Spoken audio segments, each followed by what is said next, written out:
Hi everyone, welcome to my channel. In this video we'll be talking about sarcomere physiology to understand the muscle contraction, which we'll be discussing in next video. So here we'll be talking about only physiological aspect of skeletal muscle, not the anatomical aspect, right? So skeletal muscle, we should know that if we see this diagram, that this is the unit of skeletal muscle, which is muscle fiber, and in physiology we'll be talking about always functional unit, right? So functional unit of muscle fiber or a muscle is basically a small part of muscle fiber which is called sarcomere. In this video we'll be talking about that part. So just to understand where the location about sarcomere, to understand where this exists in a muscle, right? So this is a muscle which is zoomed here, and the last fiber is the muscle fiber, which is covered by endomysium, and collection of these muscle fibers are called fascicles, which are covered by perimysium. Sorry, and perimysium collection is the muscle which is covered by epimysium, right? So this is the whole muscle. So this is the structural aspect which we should know, and it's multi-nucleated, it's cylindrical. Here we are talking about skeletal muscle fibers, and surrounding by a sarcolemma, right? No syncytial bridge. Myofibrils have microfilaments in it.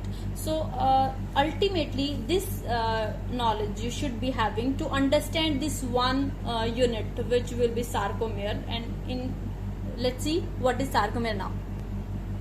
So if we see this muscle fiber, this small unit is sarcomere, which is nothing but area between two Z lines. What are Z lines? These are the Z lines, which are Z-shaped cross bridge lining. So we'll see what are these, but this is functional unit of skeletal muscle.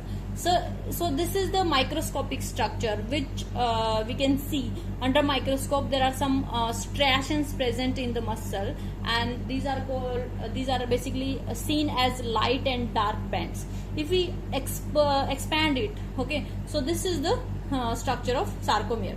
So this zigzag line, you can see these are the Z lines, and from Z lines are the thin filament arises. These are the thin filaments, and these at center, these are the thick filaments.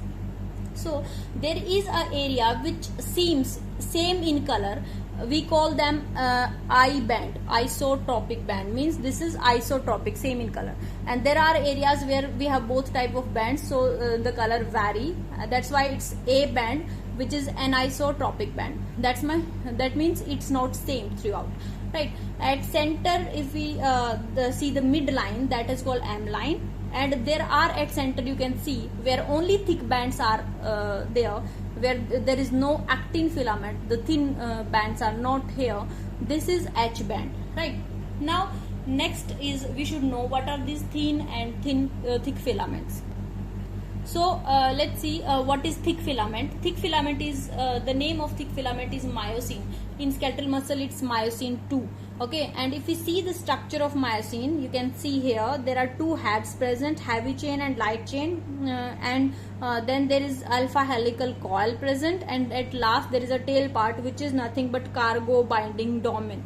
Cargo binding domain is something like, cargo is something like if this carry something on their tail and carry from one part to other, that part is called cargo. We'll see in few now muscle physiology videos this part. Okay, so this is thick filament. Now we have seen in the last image that there was something thick regular filament, but it's not that.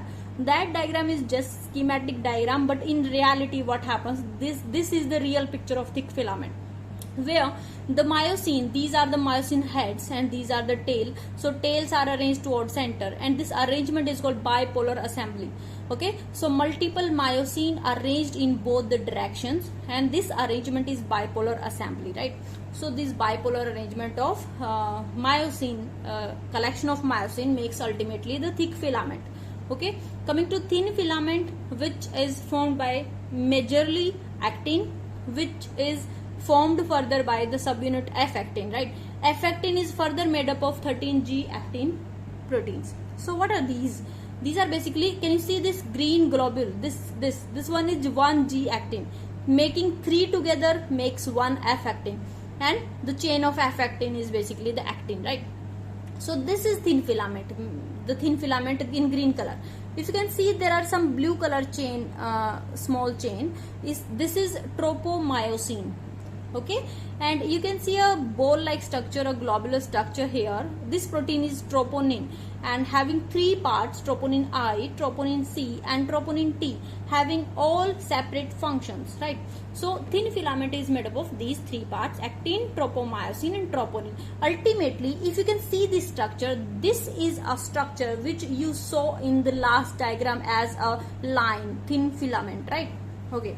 So about troponin, troponin C, troponin T and troponin I have separate structures. Troponin C part which bind to calcium, troponin T which bind to tropomyosin, which is always bound to tropomyosin, if you can see here, right? And troponin I which inhibits the actin myosin interaction, I for inhibition and C for calcium. Ultimately, this is responsible for muscle contraction. When calcium comes to C, troponin C part, this twisting of the thin filament occur, leading to the site of actin which are for myosin binding, those got exposed. So that is the role of troponin here.